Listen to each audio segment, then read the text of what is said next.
Hi friends, ఎలా ఉన్నారు? So dinner అయిపోయిందా? చూడండి, స్టాక్ మార్కెట్ బుల్ మనం అనుకున్నట్లే చిరుత వేగం ప్రదర్శించింది కదా. మనం అనుకున్న 2 టార్గెట్స్ వచ్చాయి. సో ఏంటయ్యి మీ అందరికీ తెలుసు.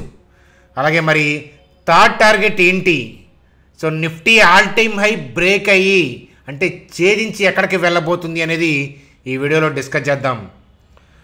బజాజ్ ఫినాన్స్ లిమిటెడ్కి సంబంధించిన న్యూ ఐపీఓ. సో దానివల్ల ఏంటంటే బజాజ్ ఫినాన్స్లో ర్యాలీ వచ్చింది. సో అప్డేట్ గురించి చూద్దాం. అలాగే ఐడిఎఫ్సి ఫస్ట్ బ్యాంక్లో దానికి సంబంధించిన బ్యాడ్ న్యూస్ ఏంటి, ఎందుకని స్టాక్ పడిపోయిందో చూద్దాం. రిలయన్స్ అదానీ టైఅప్, సో దేనికి సంబంధించిందో చూద్దాం. సో అంబుజా సంబంధించిన న్యూస్ అప్డేట్ చూస్తూ నిఫ్టీ బ్యాంక్ నిఫ్టీ చార్ట్స్ ఏంటి, ఓవరాల్గా మార్కెట్ యొక్క గమనం ఏంటి చూస్తూ సింపుల్గా వీడియోని ఎండ్ చేసేద్దాం. చూడండి ఫ్రెండ్స్, వీడియోలోకి వెళ్ళే ముందు మన ఛానల్ వీడియోని లైక్ చేయడం అనేది సో మన జన్మ హక్కు, కాబట్టి వీడియోని లైక్ చేద్దాం. అలాగే గ్యాప్ ఇచ్చి మనం వీడియోస్ చేస్తున్నాం కాబట్టి ప్రతి ఒక్కళ్ళు ఏంటంటే వీడియోని షేర్ చేయమని చెప్తాను. కొత్తగా వాచ్ చేస్తున్న వాళ్ళని మన ఛానల్ని సబ్స్క్రైబ్ చేయమని నేను చెప్పను. ఒక 3-4 వీడియోస్ వెనక్కి వెళ్ళి చూస్తే నచ్చి సబ్స్క్రైబ్ చేయడమే కాకుండా బెల్ ఐకాన్ కూడా క్లిక్ చేస్తారు. చూడండి ఫ్రెండ్స్, ముందుగా నిఫ్టీ గురించి చూసే ముందు సో మన టెలిగ్రామ్ గ్రూప్లో మెంబర్స్ అయితే సో వాళ్ళందరికీ ఆల్రెడీ తెలుసు. సో నిఫ్టీకి సంబంధించిన టార్గెట్ మనం సో చాలా లాంగ్ బ్యాకే మాట్లాడుకున్నాము. ఈ క్యాండిల్ దగ్గర నుంచే మాట్లాడాము. సో మార్కెట్ ఈ క్యాండిల్ దగ్గర నుంచి రివర్స్ అయ్యే అవకాశం ఉందనే పాయింట్ ఆఫ్ వ్యూలో చెప్పాను. ఆ నెక్స్ట్ డే రివర్స్. సో డౌన్కి వెళ్తున్న ట్రెండ్ కాస్త అప్ ట్రెండ్కి మారుతుంది అనుకున్నాం, మారింది. సో అట్లాగే ఏంటంటే టార్గెట్గా 22,330, 22,487 ఇవ్వడం అనేది జరిగింది. సో అదే వ్యూతోనే నేను దాని తర్వాత ఎన్ని బైట్స్ పెట్టినా అదే వ్యూతో మనం మాట్లాడాము. దాని తర్వాత బైట్స్ ఎన్ని పెట్టినా కూడా సో మార్కెట్లో ఏ డైరెక్షన్లో ఉన్నా కూడా అదే మాట్లాడాము. ఎందుకనంటే బ్రాడ్ వ్యూ అనేది అస్తమానం చేంజ్ అవ్వదన్నమాట అది. అలాగే మనం 11కి కూడా పెట్టాము 22,354. సో అయితే 22,487 ఇవ్వాలే టచ్ అవుతుంది అని మనం చెప్పలేము. కానీ ఓవరాల్గా అయితే 22,487 వెళ్తుంది. అది మీ అందరికి కూడా తెలుసు, ఎందుకంటే మనం వ్యూ ఇచ్చాము ఆల్రెడీ కదా. కానీ ఈరోజే మనం ఇచ్చిన సెకండ్ టార్గెట్ కూడా 22,487 టచ్ అయింది. ఆ బయట కూడా మీరు చూసే ఉంటారు. సో ఎవరైనా కొత్తగా వాచ్ చేస్తుంటే కనుక సో టెలిగ్రామ్ గ్రూప్లో లేకపోతే కనుక మీరు చూస్తున్న వీడియో కింద డిస్క్రిప్షన్లో టెలిగ్రామ్ లింక్ ఉంది, దాని ద్వారా మీరు అప్డేట్స్ చూడొచ్చు అనమాట. సో అది. సో ఓవరాల్గా మార్కెట్ అయితే కనుక బ్రాడ్ వ్యూ అప్ సైడే ఉంది. అలాగే ఈ 22,487 ఎందుకు ఇచ్చాను అని అంటే చూడండి జాగ్రత్తగా. సో ఇది టర్నింగ్ కదా, ఇక్కడ డోజీ కైండ్ ఆఫ్ క్యాండిల్ కనిపిస్తుందా? 22,487, 22,527 అనేది సో ప్రీవియస్గా టర్నింగ్ కదా. సో అంటే అక్కడ నుంచి సెల్ ఆర్డర్స్ ప్లేస్ చేసుకుంటా డౌన్కి తీసుకొచ్చారు. సో అక్కడ ఉన్న పెండింగ్ ఆర్డర్స్, ఎగ్జిస్టింగ్ ఆర్డర్స్ ఏంటంటే ఇప్పుడు ఎగ్జిక్యూట్ అవుతాయి. సో అందుకని సో మార్కెట్ అంతలా ర్యాలీ వెళ్ళి సో చూడండి అక్కడ చిక్కుంది 22,487 అబవ్. సో వెళ్ళిన తర్వాత ఏంటంటే సడన్గా డ్రాప్ రావడానికి కారణం ఏంటంటే ఇక్కడ ఉన్న సెల్ ఆర్డర్స్ అంతే. సో ఏదైతే సెకండ్ టార్గెట్ కూడా ఉందో, ఫస్ట్ టార్గెట్కి కొంతమంది సగం బుక్ చేసుకొని ఉంటారు, సెకండ్ దగ్గర కొంత బుక్ చేసుకొని ఉంటారు.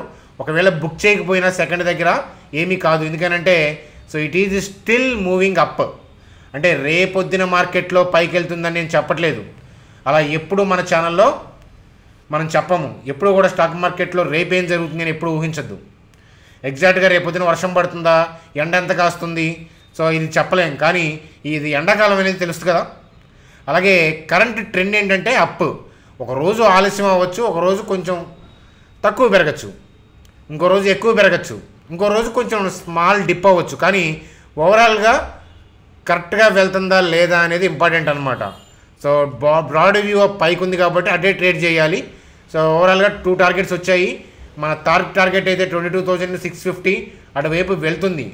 సో కాకపోతే ఇక్కడ నుంచి వెళ్ళే స్పీడ్ అనేది ఇంత స్పీడ్ రాకుండా కొంచెం వోల్టాలిటీతో వెళ్తుంది. కాబట్టి ఏంటంటే సో ఆల్రెడీ మీ దగ్గర ఉన్న లాట్స్లో 70% బుక్ చేసుకొని రిమైనింగ్ లాట్ కోసం వెయిట్ చేయండి. 22,650 ఆర్ మై అప్డేట్ 22,650 అన్నారు కాబట్టి ఇప్పుడు కొని 22,650 దగ్గర కోసం వెయిట్ చేయమని నేను చెప్పట్లేదు.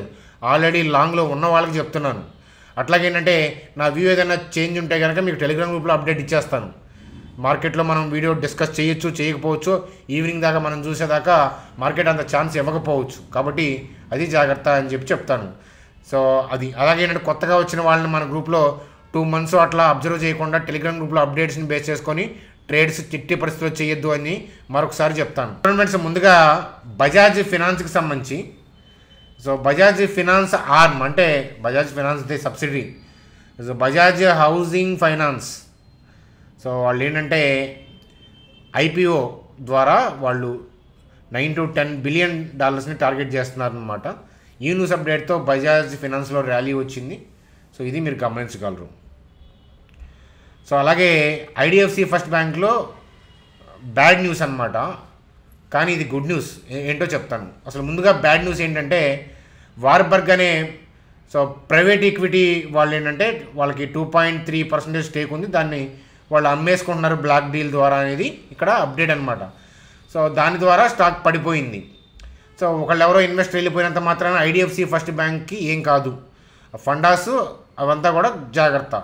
సో అయితే ఏంటంటే ఇది టెంపరీగా నెగిటివ్ న్యూసే, కానీ ఇప్పుడు వెళ్ళి సెల్ కొట్టకూడదు. ఎందుకంటే ఇది అప్డేట్ కనిపించేటప్పటికి స్టాక్ పడిపోయి ఉంటుంది, కానీ ఒక 2 days తర్వాత ఏంటంటే దీన్ని మర్చిపోతారు పీపుల్, ర్యాలీ అవుతుంది. ఇది టెంపరీగా స్టాక్ ప్రైస్ని ఎఫెక్ట్ చేసే బ్యాడ్ న్యూసే, కానీ స్టాక్ ఫండాస్ని ఎఫెక్ట్ చేసే బ్యాడ్ న్యూస్ కాదు. కాబట్టి ఏంటంటే బ్యాడ్ న్యూస్ లాగా కనిపించే గుడ్ న్యూస్ కావాలంటే మీరు 3-4 days తర్వాత you can observe the stock మళ్ళీ ఏంటంటే ర్యాలీ అయ్యి హైకి వెళ్ళిపోతుంది. మళ్ళీ నిఫ్టీ తేడా పడితే కాదు, మామూలుగా in general Nifty consistency point of వ్యూలో ప్లేస్ చేసుకొని నేను దీని గురించి మాట్లాడుతున్నాను. అదనమాట. చూడండి, అలాగే Adani family invest 6,661 crores in Ambuja cements. So దానితో 66.7%కి వాళ్ళ స్టేక్ పెరిగింది అంబుజా సిమెంట్స్లో. సో ఇది ఒక news update. So Bajaj finance మనం చదువుకున్నాం. అలాగే రిలయన్స్కి సంబంధించి రిలయన్స్ వాళ్ళు ఏంటంటే Reliance enters into 20-year power purchase agreement with Adani power ఆర్. సో ఇన్వెస్ట్మెంట్ ఆఫ్ 50 crores అనమాట. సో దీంతో ఏంటంటే అదానీ అంబానీ ఈ పవర్ ఆస్పెక్ట్లో టైఅప్ అయినట్టు అయ్యిందనమాట. సో ఇది ఒక న్యూస్ అప్డేట్ లాగా చూడండి. Sir bank Nifty. So bank Nifty కూడా మనం అనుకున్న టార్గెట్కి వెళ్తుంది. మనం అనుకున్న టార్గెట్ ఏంటంటే 47,993, 48,304. మినిమం ఇదైతే వెళ్తుంది 47,993. కాకపోతే బ్యాంక్ నిఫ్టీతో కంపేర్ చేస్తే నిఫ్టీయే సేఫ్ అనే పాయింట్ ఆఫ్ వ్యూలో నేను నిఫ్టీ గురించి ఎక్కువ వ్యూ మాట్లాడతాను. అన్ని సెక్టార్లు ఉంటాయి కదా, ఒక సెక్టారు సపోర్ట్ చేయకపోయినా మిగతా సెక్టార్లని మేజర్గా సపోర్ట్ చేస్తే మార్కెట్ బాగుంటుంది. అదే బ్యాంకు ఆ రోజు బ్యాంక్ సెక్టార్ బాగాలేదనుకోండి, సో ఇబ్బంది కదా. అందువల్ల ఏంటంటే బ్యాంక్ నిఫ్టీలో వోల్టాలిటీ ఎక్కువ, అందువల్ల నిఫ్టీని మనం ఎక్కువ ప్రిఫర్ చేస్తాం. సో బ్యాంక్ నిఫ్టీ వ్యూలో భాగంగా 47,993కి టార్గెట్ వెళ్ళే అవకాశాలు ఉన్నాయని చెప్తున్నాను. సో అది ఫ్రెండ్స్ మనకి ఈరోజు వీడియో. సో ఎలక్షన్స్ అయిపోయేదాకా జాగ్రత్త, వోల్టాలిటీ హెవీగా ఉండే అవకాశాలు ఉంటాయి. కాబట్టి ఏంటంటే ఎలక్షన్స్ అయ్యేదాకా మార్కెట్లో వోల్టాలిటీ ఉంటుంది. అలాగే మార్కెట్ హైయర్ లెవెల్లో ఉన్నప్పుడు కూడా వోల్టాలిటీ ఎక్కువ ఉంటుంది. కదలికలు కూడా ఏంటంటే సో మనం అనుకున్నంత వేగంగా ఉండవు, ఆల్ టైమ్ హైకి దగ్గరకు ఉన్నప్పుడు కానీ దాటినాక కానీ. అందువల్ల జాగ్రత్తగా ట్రేడ్ చేయాలి. అట్లాగే నేను అంత యాక్టివ్గా ఉండను ఎలక్షన్స్ అయ్యేదాకా. అట్లానే ఎలక్షన్ క్యాంపెయిన్లో నేను తిరగట్లేదు, దానివల్ల కాదు, మార్కెట్ మీద వ్యూ అనమాట. ఇప్పుడు మన ఇంట్రాడేలో కూర్చున్న పెద్ద బెనిఫిట్ ఏమి ఉండదు మనకి. అలాగేనంటే ఇలాంటి పెద్ద ఆపర్చునిటీ లేని టైంలో అనవసరంగా ఇంట్రాడే చూస్తున్నట్టు ఎలా ఉంటుందంటే సీసీ కెమెరాలు అబ్జర్వ్ చేసే రూమ్ ఉంటుంది, మీకు తెలుసు కదా. సీసీ కెమెరాల రూమ్ దగ్గర జాబ్స్ ఉంటాయి. వాళ్ళు ఏం చేస్తారంటే ఆ కెమెరాలు షూట్ చేసిన వాటిని చూస్తూ ఉంటారు, వాచ్ చేస్తూ ఉంటారు అనమాట. సో అంటే సెక్యూరిటీ జాబ్ సీసీ కెమెరాల దగ్గర ఆ జాబ్ చేస్తున్నట్టు ఉంటుంది అనమాట. ఇట్లాంటి మార్కెట్లో ఇంట్రాడే కోసం మనం ఆపర్చునిటీ కోసం వెతుకుతుంటే, అందుకని నేను అంత యాక్టివ్గా ఉండట్లేదు మార్కెట్లో, ఉండను కూడా. సో అది సో ఎలక్షన్స్ అయిపోయినాక చూద్దాం, అప్పటిదాకా వీడియోస్ లైట్గా వస్తాయి అని చెప్తానమాట. సో అది ఫ్రెండ్స్ మనకి ఈరోజు వీడియో. సో నచ్చితే లైక్ చేయండి, సబ్స్క్రైబ్ ఆల్రెడీ చేసి ఉంటారు. సో మీకు ఏదైనా డౌట్స్ ఉంటే కామెంట్ సెక్షన్లో తెలియజేయండి. Bye friends, good day.